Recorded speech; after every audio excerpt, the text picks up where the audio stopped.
This week on Launch Stories. So if you hire assholes, then they pollute the culture of the company, and it's going to stay with you forever. So it's really, really important that you focus on the quality of the people, which is why still as a CEO, I still interview everyone.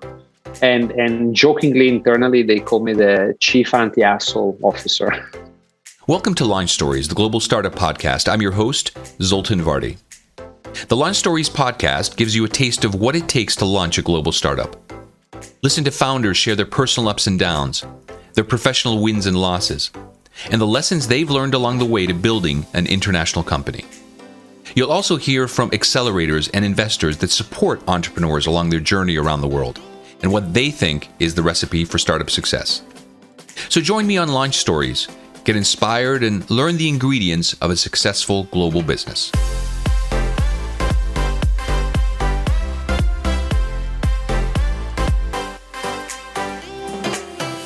My guest today is Matteo Berlucchi, a serial digital entrepreneur who has launched and built 9 businesses over his nearly 30-year career. At present, he's co-founder and CEO of Healthily, a medically approved self-care platform that enables people to assess and manage their health using a combination of artificial intelligence and insights from doctors and healthcare professionals. With over 2 million users monthly worldwide, Healthily's pioneering approach to online clinical safety has attracted $47 million in funding and the support of organizations like UNESCO and the European Commission. I'll be speaking to Matteo about what makes a successful serial entrepreneur and the challenges of building a team as you scale your business. Let's listen to Matteo's launch story. All right, Matteo, welcome to the podcast. It's great to see you again. Hi, Zoltan. Great to be here. Thank you for inviting me. Absolutely. I recall that we met each other around 2013, 2014. And I think at the time, I was still in the media business, and you were the founder of a company called LifeStation, which was sort of a streaming platform for news channels. By that time, you had already launched an e-commerce business, an enterprise software company, and digital real estate business. I think this certainly qualifies you as a serial entrepreneur. Tell me, what drives you to build so many companies? I think that qualifies me as a digital dinosaur, I would say. That's another way to look at it, I guess. Yeah, my first startup was in 1995. And I remember it was the digital real estate platform. And I was going around visiting real estate agents with a laptop, showing them this, essentially what everybody uses now to search for homes. And the first question I was getting from the estate agent was, what is the internet? It was so early. It was really fun. Yeah. What drives me? I don't know. I think it's... I fell in love with the internet in 93 when essentially the World Wide Web came out. And I felt immediately the power of this revolution, this invention of the World Wide Web. It really struck me immediately as, something that would have transformed the world in so many ways. So as a young man, I was 23 back then, I felt that, that was a great opportunity. It was like, discovering America. And I thought that, you got to be able to do something with this. It's going to be so exciting what is going to come. So I jumped into my first startup that was that real estate portal in 1995. And since then, I just kept on trying to build businesses that were, my objective has always been to try to do something to help people achieve something using technology. Mm-hmm. So the common denominator of all my startups has always been, how do we use tech to enable people to do something better? And is that connection to technology something that you brought with yourself from very, very young age, or is that something that was driven by all the changes that have been going on in the industry? No, it was from a young age because I've always been very fascinated with technology. So my undergraduate studies were in theoretical physics, and I did the kind of the equivalent of a PhD in Italy in physics. And then but I fell in love with computers very early on when I was 14, mm-hmm. 15. With the first programmable computers like the ZX Spectrum, the Commodore. And so I always had this passion for tech. And so when the internet came along, I started building my first businesses. I managed to marry that pretty deep understanding of computers and technology with business needs. And I think still today is probably one of my main characteristics is having a pretty well-developed understanding of both the tech and the business. I know that you were also involved in a company called Beans, And in your LinkedIn profile, you said it left me with a lot of very valuable teachings on what not to do when you have a lot of funding. Yeah. So tell me, what did you learn from your experience with Beans? That was really fun experience because Beans was one of the darlings of the dot-com period. So basically what happened was that because very few companies had the experience of building startups, there was a rush at trying to inflate the company as quickly as possible. But, we did all the crazy things, right? We opened 12 offices in 12 months. Everybody traveled first class and everybody stayed 5 stars hotel. And it was like El Dorado, it was completely crazy. Yeah, and I learned a lot there because, I learned that you cannot force your adoption to market beyond a certain limit. You always have to have a strong organic base, and then you can top it up with money. But that was just like trying to use brute force to win market share. And I don't think it works. It's not sustainable. You can create peaks, but I remember I was part of that dot-com boom as well with my own business. And I recall that was the era when you would just be getting these startups spending literally tens and tens of millions of dollars on marketing, on television advertising. If you look across all of your different businesses you've been involved with, which is quite a diverse number of industries, types of business, so on, are there certain elements that are common to each of those that you would say are an integral part of building a successful business? And what are the things that you think you'd have to adjust depending on the actual business and the industry? So the first question, what are the common things? I think that probably the two biggest ones are that whatever business you're building, I believe that it has to have very strong fundamentals from an economic point of view. You need to have a business, if you want to be successful, that has strong unit economics, and there you have to do it by design. So you have to design businesses that are intrinsically high margin and scalable, because that's what the internet brings you, is the ability to scale and also to make money with gross margin models. Google, Facebook, and Apple, and so on are there. That's why they are who they are, right? I see a lot of businesses now that are getting all the headlines and the funding that are really surprised by their underlying business models because they are intrinsically low margin and very difficult to scale. So that's the first big learning. The second is the importance of people.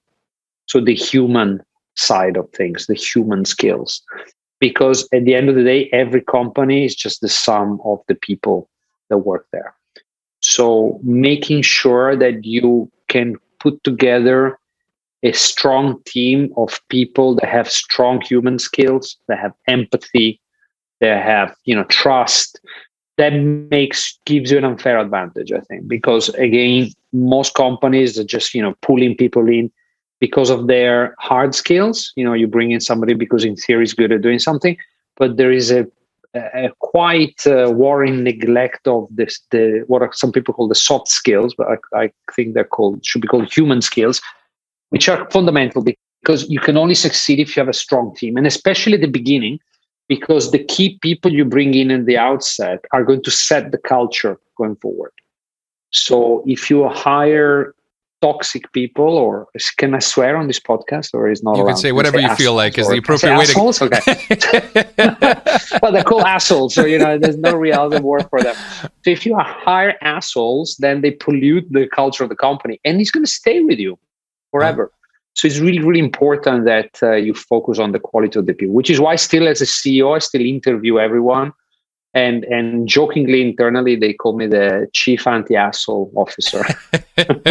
Well, there's actually a book that was written, I think it's called The No Asshole Rule. I don't know if you've heard of this. It was written by, I'm not sure if it was an entrepreneur or an investor in Silicon Valley, and it basically says very similar things to what you just said, which is basically that the culture of an organization should be such that it promotes people who not only are good at what they do, but they create an atmosphere where people can flourish. And no matter how great you are at delivering the numbers, if you're just not a good guy, then you don't have a place in an organization. That's absolutely true. So tell me, how many assholes have you hired over the course of your 9 businesses? Too many. But I have hired some great people, and actually I've got to say that that's one of the things that you can learn over time, that with the experience, is to pick the better people.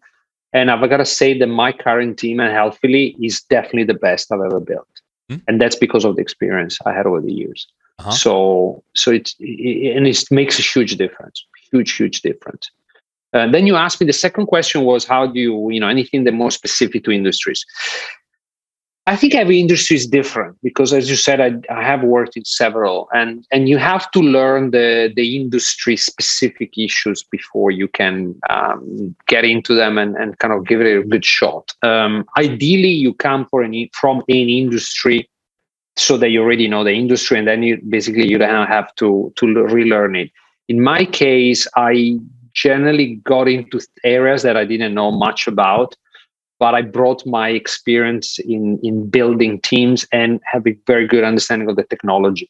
But I had to learn in every industry quite a bit, quite quickly. And there are not many similarities, to be honest. I mean, again, the similarities are in how human function.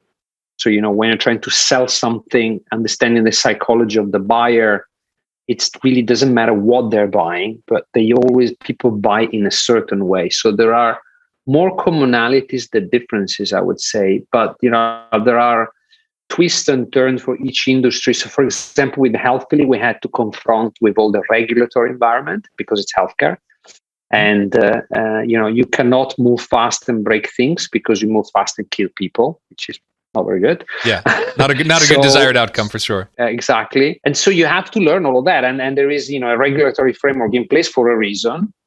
And it's pretty stiff, and it's not designed for digital. So, a lot of the time in the company now is 6 years old. We probably spent at least 1/3 to half of our time working out how to work with the regulatory system, which is not ready for what we do. So that was a massive challenge, which I never encountered in previous startups. So you mentioned Healthily. That's obviously the business that you're currently the co-founder and CEO of. Can you tell us about the business in a little bit more detail and how it's evolved over its 6-year history? In fact, I recall when we met, it was called something different, even the name, yeah? Yes, it was. Yeah, it was called Your.MD. The evolution has been very interesting. And, the good thing is that the core idea never changed. So the core idea is a technical idea, is the idea to use technology to empower people to do more about their health than they can do today, right? So today, healthcare is completely asymmetric world, and where basically healthcare is only given. You don't do, you go to a doctor, it's always somebody giving you healthcare.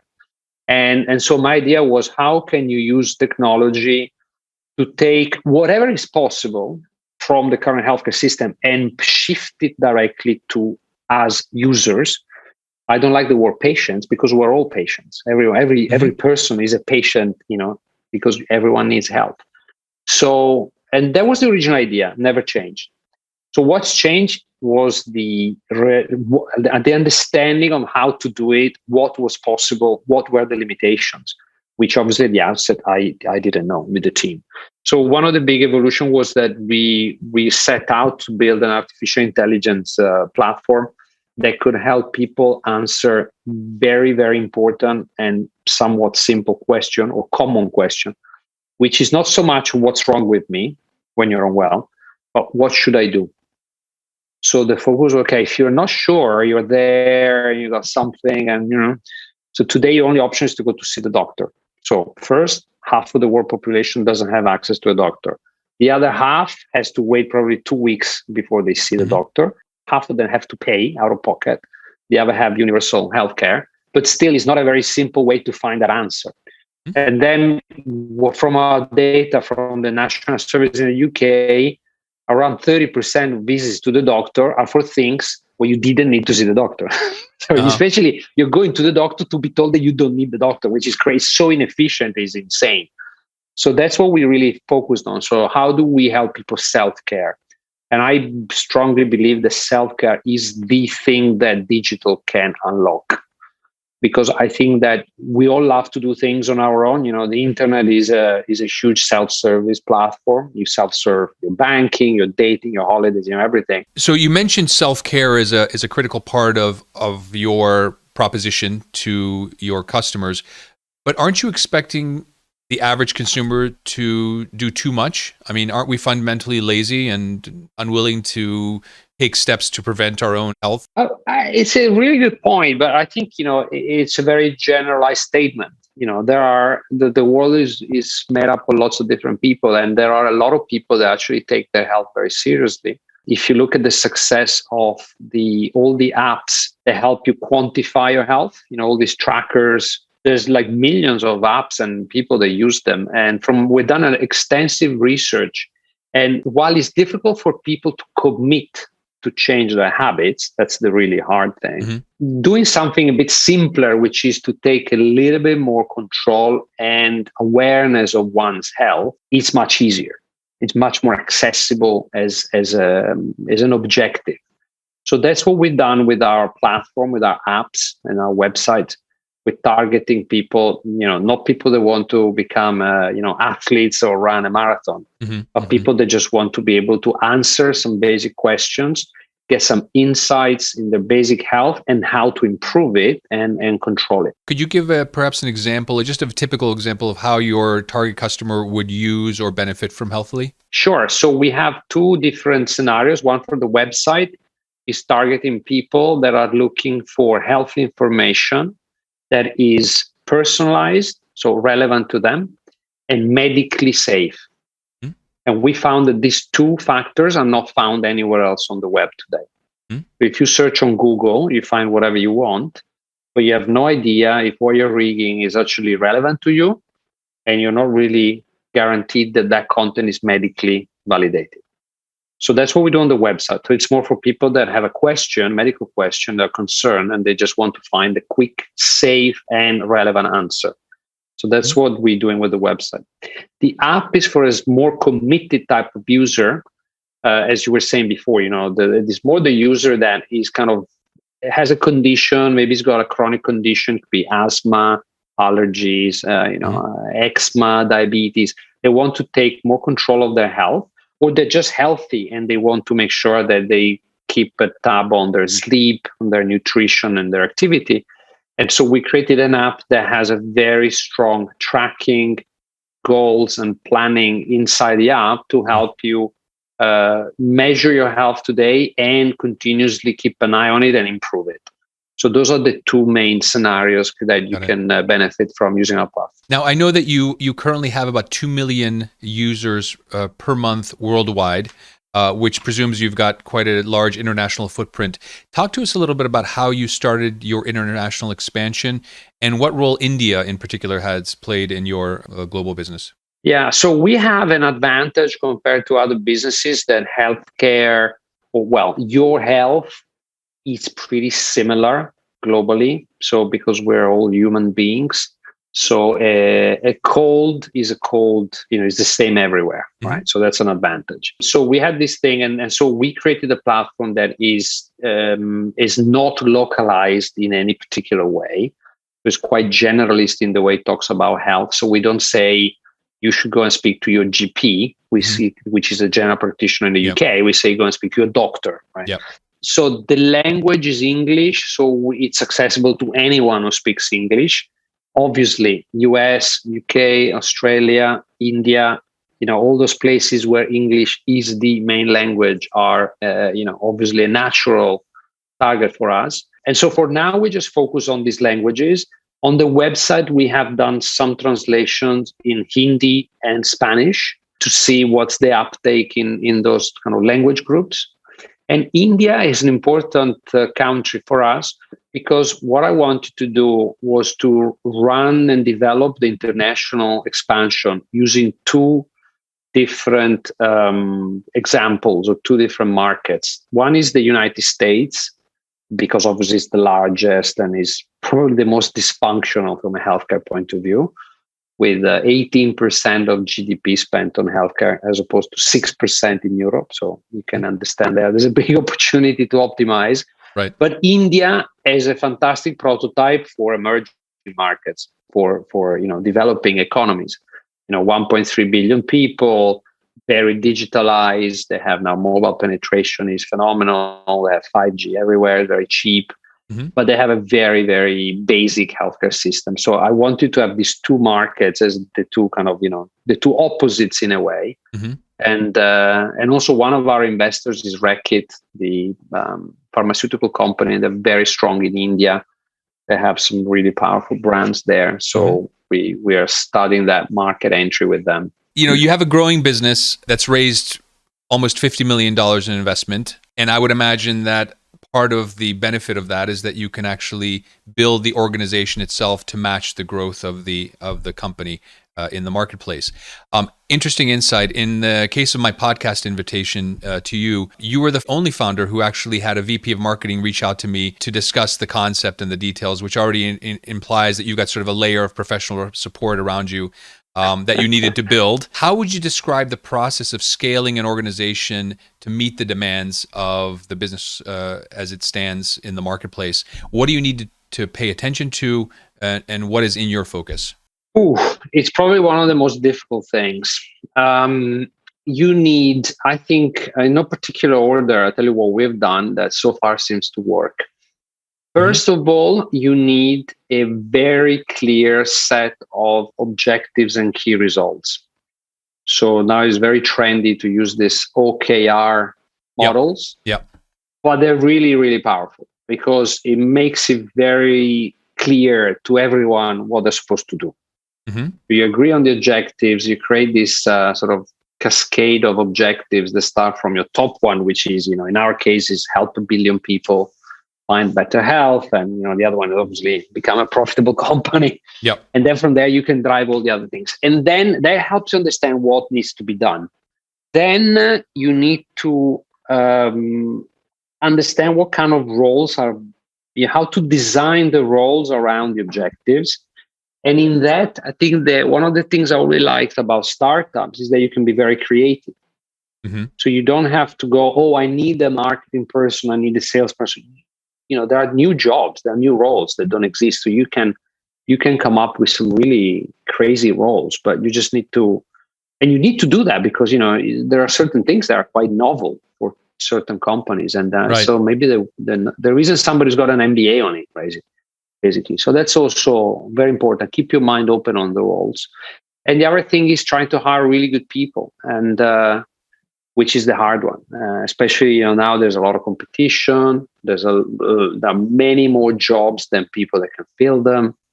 So that's always a challenge, and also retaining people, because even if you find the good ones, keeping them is hard because they get headhunted all the time. So you need to make sure that you have a very strong culture in the company.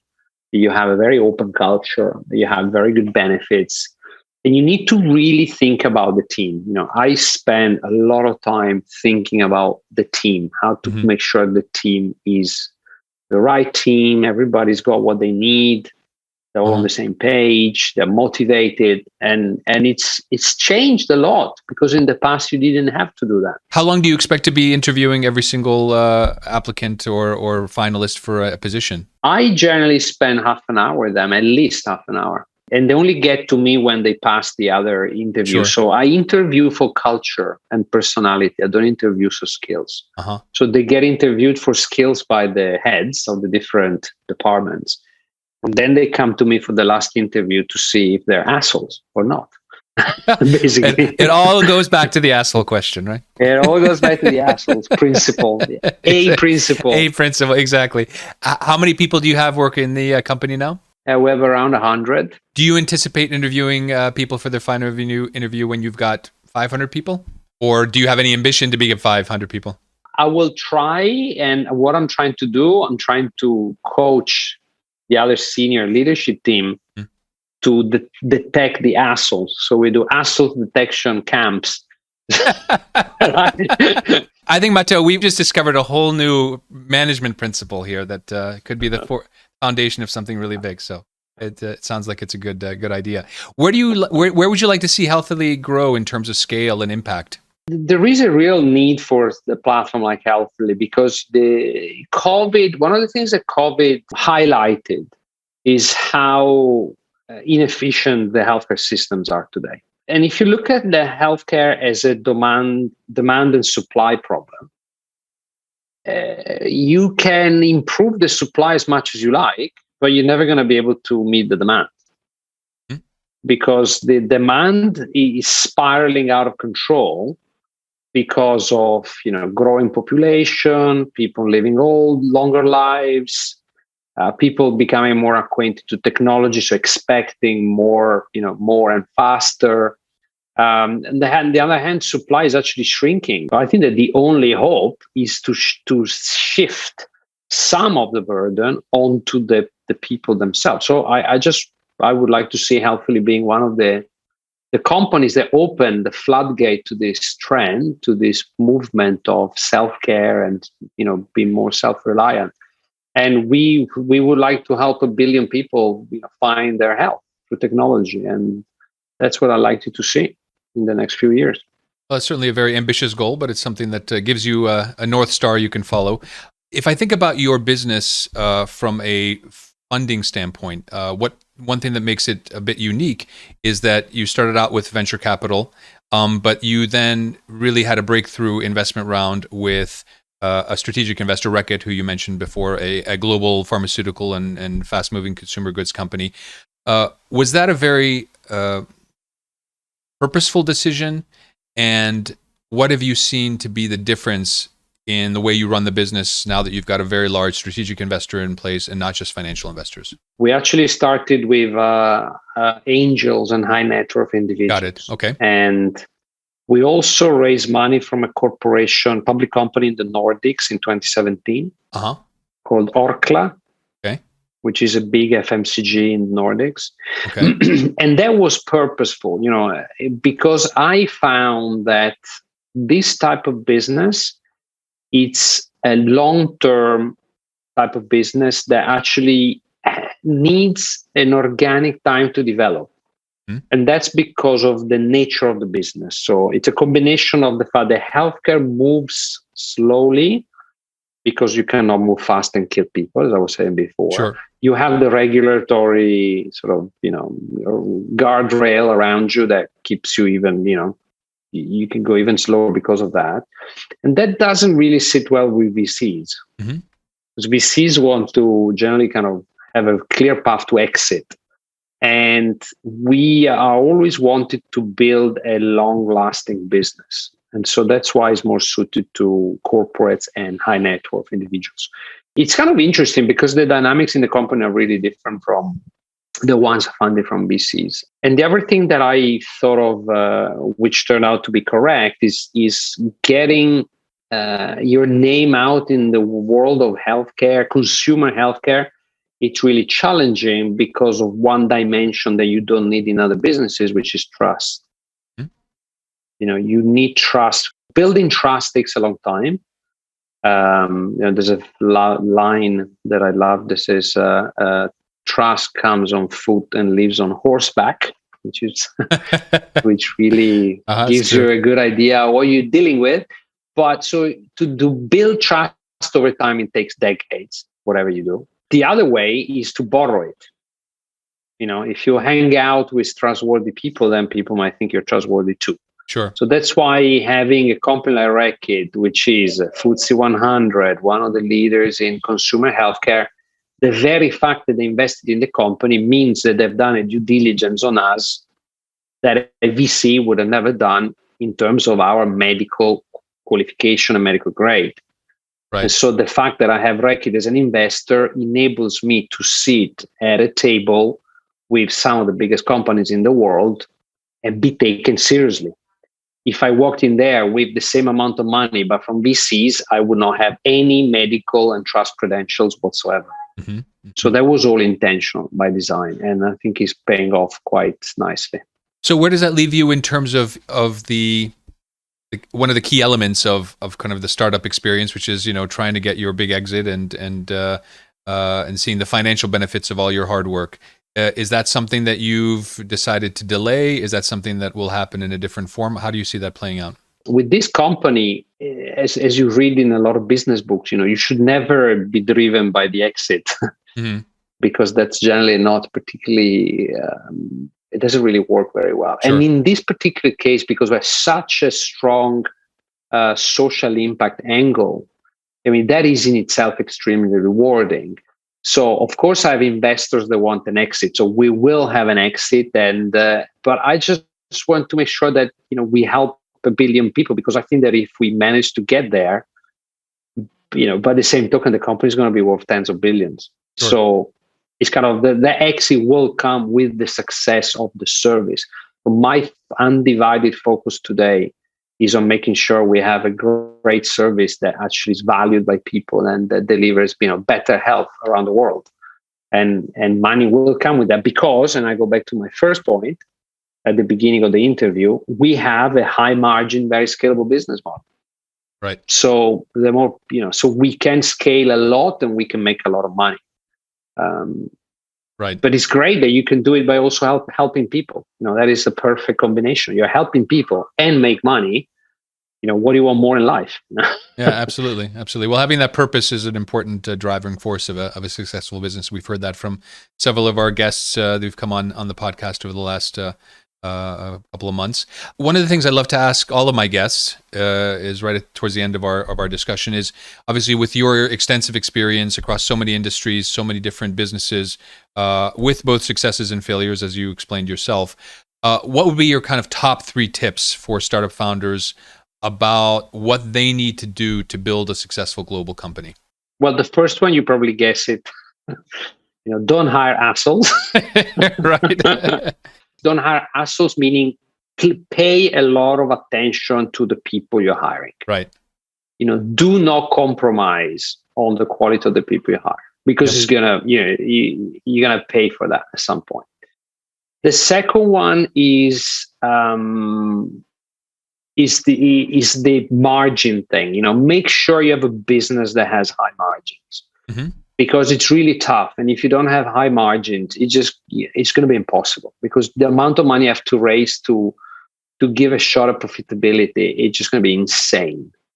Mm-hmm. So, I'm talking about starting from scratch, obviously. Sure. Of course, Amazon can make a lot of money with lower margins, but, they've been there for 20 years. The third one is, don't take it too seriously. Try to look after your mental, well-being and your mental balance. Mm-hmm. Because this type of adventures can eat you alive. Yep. So try to do it in a sort of playful way. It's like an adventure. It's like trying to get to the North Pole. And if you fail, you fail, because, the odds are against you anyway. So you need to start knowing that there's a pretty fat chance you're going to fail. So do not, do not hammer yourself and bang the head on the wall too much, because you learn and then you next one you can do it better. So, but try to really maintain a healthy mental balance, because you need that as a leader of a company, because you need to also show good balance to your team, and you have to be the person with the right calmness and comforting voice in the team. That's what is expected, I think, by the CEO of a company. Fantastic. So basically, hire good people, build high margins, and take care of yourself. Yes. Fantastic. Those are all great words of advice, Matteo. I really enjoyed the conversation. Thank you so much for joining me here on Line Stories. Thank you, everybody who's been listening, for joining me on this Global Startup Podcast. We hope you got inspired, again, through Matteo's example, and have learned some of the ingredients of building a successful global business. If you like what you heard, please subscribe, leave a review, and share it with your friends.